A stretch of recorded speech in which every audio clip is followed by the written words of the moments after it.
the Fox News Sunday. I understand you spoke with the president just a few hours ago. Is he too eager for this summit to happen? Well, sure he is, and I think he's positioned it brilliantly. Even his opponents tell you that. I mean, he wouldn't submit to that ridiculous comment about a meeting on the nuclear battlefield. He canceled it, and now we have Kim Jong-un back where he was before, talking about wanting to do it, meeting with the leader of South Korea. So I don't want to raise expectations, but I think the president's strategy has played out really brilliantly here. And the most remarkable thing, he can do it with all these interruptions that I have to bring to him and Jay Sekulow from, you know, this totally rigged investigation. Yeah, but did he express a level of optimism with you? And just back to my question, is he too eager to make this summit happen? Well, no. I mean, somebody too eager to do it wouldn't have turned it down, wouldn't have canceled it. I mean, he's playing this like Ronald Reagan played Reykjavik, and I think his achievement will be as great or greater when it's all finished. But let's hope. Okay. And it might take 6 months. Reykjavik didn't happen in a day. You're right about that, and there will be stops and starts along the way, and we should be certainly aware of all that. But you said the summit needs to be decided before the Mueller matter moves forward, so let's move to the Mueller matter now. This weekend, you said you would not go forward with Mueller until you understand what was happening with an informant with the Trump campaign. So, sir, what was this person doing with the campaign? Well, I mean, I don't know that yet. I haven't been told that. I mean, it just further reiterates what I've come to conclude after 2 months of being in this, and the president obviously knew from very early on, which is this is rigged. I mean, you've got 13 Democrats. You've got a focus on things that didn't happen, no Russia collusion, no obstruction, just defending yourself. And now we're into the basis of it being illegitimate. Look at Professor Calabrese's article just a few days ago about he's questioning whether there should even be an investigation because of the fact that they switched over from counterintelligence to criminal. And I want to know, did they get any evidence in that counterintelligence probe? I think they didn't. So, you know, when you say you don't think they did or they did not, as you just referred to there, do you have that on good information? Because there were 2 classified briefings just on Thursday of this week, and I'm told no documents were shown. No one's talked about the briefing. There was a short statement that was given by Adam Schiff, and he read that off of a piece of paper. So what can you learn, or perhaps now, what do you know about this informant? Well, what I know is just what I speculate, not anything that's been said to me. No one has shared it with me. I'm positive they shared it with the president, but probably at this point, it's better that we don't know. We have to know, however, before we can recommend to the president whether to be interviewed. When you look at the backdrop of this rigged investigation, when you look at how they treated Manafort, how they spun off into Cohen, how they're chasing things in the Middle East, I mean, the reality is, we're not going to sit him down if this is a trap for perjury, and until we're convinced of that. And if they don't show us these documents, well, we just going to have to say no. Let me emphasize, he wants to explain that he did nothing wrong. It's us, the lawyers, who have to convince him that this is a trap. So take us inside that meeting with the president then. What do you tell him? What does he ask you? Well, what is that interchange? Well, first of all, my job has been to try and negotiate grounds for an interview, and we've been doing it. I mean, we have a team now, not only with Jay, but with Jane Raskin and Marty Raskin. She's taken the load really of doing the negotiating with the Mueller people. But the reality is that we've all become convinced, even though we began with the hope that it could be done in good faith, that there's too much here. Now, some of it is Mueller's fault, some isn't. The whole thing with this investigation that was going on, which we consider spying, was done before Mueller got involved. But it completely taints his investigation. Entirely, you believe? Yeah, I mean, you got to ask, what's the basis of the investigation? That, and how about a leaked Comey report that turns out to come from a guy that I think is one of the biggest liars in the history of Washington. Well, let me get back to Comey in a moment. James Clapper said this about what you're referring to on this informant this week. No, they were not. They were spying on a term I don't particularly like, but on what the Russians were doing, trying to understand, were the Russians infiltrating, trying to gain access, trying to gain leverage and influence. Well, you call it a spy. They call it an informant. What's wrong with the government trying to figure out what's wrong with the government trying to figure out what Russia was up to? Nothing wrong with the government doing that. Everything wrong with the government spying on a candidate of the opposition party. That's a Watergate, a Spygate. I mean, and without any warning to him. And now, to compound that, to make it into a criminal investigation, Bill, that's why this is a rigged investigation. That's why the president's been right from the beginning. Way back when the president said there was surveillance of his campaign. Turns out he was right. It was human surveillance rather than technical surveillance, but surveillance nonetheless. All right, so your strategy became clear, back to James Comey. You're going to put the credibility of the president up against the credibility of James Comey. And almost every day this week, the president's referred to Comey. He said this just on Wednesday. The FBI is a fantastic institution, but some of the people at the top were rotten apples.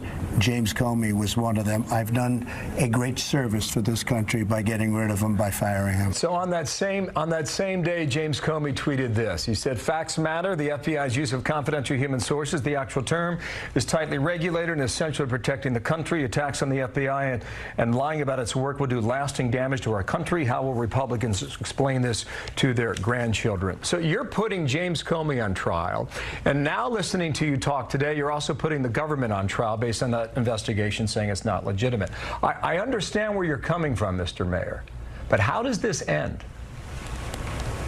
Well, first of all, it isn't the government. It's James Comey, Clapper, Brennan, the people who took this investigation and turned it on a candidate. Look, you can't say you're spying on the Russians if what you're trying to do is to show the Russians colluding, whatever the hell that means, with the Trump campaign.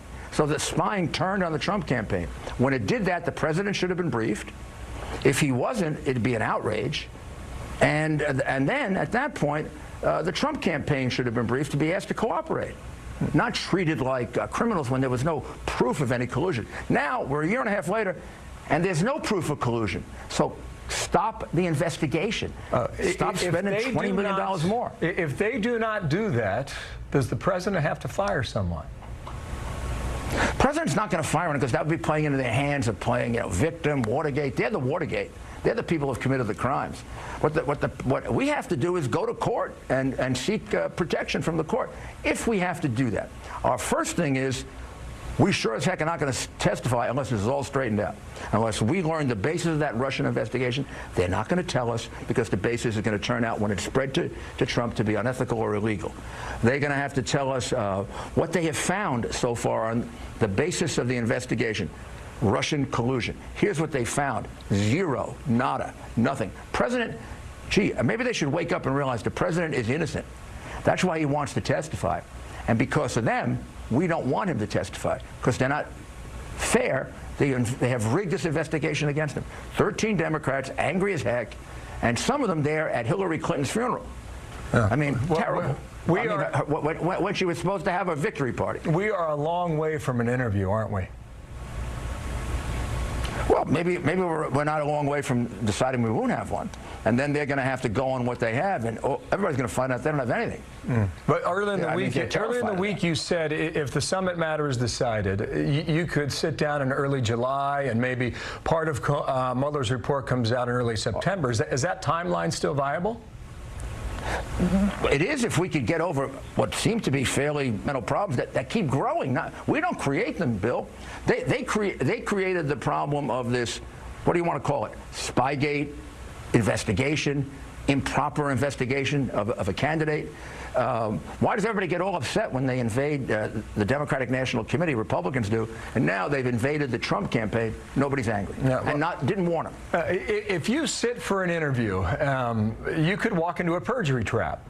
If you delay or if you say no, based on your description today, Democrats can use this against Republicans in the midterm. Are you essentially boxed in on that schedule? Well, could be, but I don't think so. I mean, here's where we are. We have to be lawyers. The four of us, five of us, have to act like lawyers. And we have to give him the legal advice. He can make the political judgment. Look, I can put a different hat on and talk about that, too. His approval rating is the highest it's ever been. I believe the Democrats are going up a wrong alley here. Republicans did this to Clinton and it backfired. The reality is the American people have come to the conclusion everybody else has. This investigation is rigged, it's unfair, and if they have to choose on impeachment or not, with a president who's going to be making peace with North Korea, God willing, and we should all be rooting for that. They're not probably, but we are. I don't see, this could really turn on them, and they're not going to have their impeachment Congress that they want. I have 2 more questions for you in the time I have left here. If you don't sit for an interview, you could face a subpoena. And I know you've said you'll challenge that subpoena all the way to the U.S. Supreme Court, where you believe you will win because you believe you have the votes. Who is the 5th vote at the Supreme Court for you today? Well, I think on the constitutional issue, it's a close question. I think we win it, as does Ted Olson, who wrote an article about it in the Weekly Standard, I think it was last week. However, on the OLC question, namely, do they have the authority to do it? We can't lose. I think we get all votes because the Justice Department defines the authority of the independent counsel. He doesn't have his own authority. Justice Department says cannot issue criminal process to a sitting president. That's the law basically all over the world for a head of state. I can't see how we lose that, Bill. I mean, maybe in the Ninth Circuit. Well, I picked up one of the comments in a fair court. I picked up one of the comments from the weekend. You said he's more likely to sit with Chairman Kim than he is to sit with Bob Mueller. Listening to you talk, I probably borrow. You described him walking into a Korean perjury.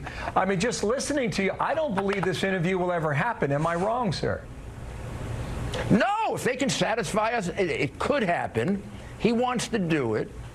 So far, since I've been in this, all I see are obstacles that they're putting in the way. Starting with Cohen. I mean, what's that all about? And then going off on something about the Middle East, and which turned out to be a software that was turned down by the campaign. I mean, and now the Spygate. Wow, we got to get. And I don't think they're going to want to tell us about it because it's so damn embarrassing. Last question. And I want to emphasize one more time. Not to the FBI. Leadership at the time. Yeah, last question. Do you think you've given structure to his offense since you came on board? Pardon me? Yeah, I do. You have. I think I did. I think I took over a good situation. I think Ty and John Dowd had really done a good job. They got out of the way all the disclosure of documents, and now we can sit in a position and say, you don't need them.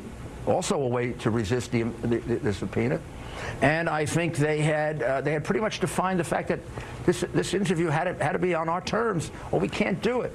So I think maybe I gave it more structure. I kind of have knowledge of him probably better than they do. I mean, he and I are very good friends for 30 years. Yeah, very interesting. And I worked very heavily on his campaign.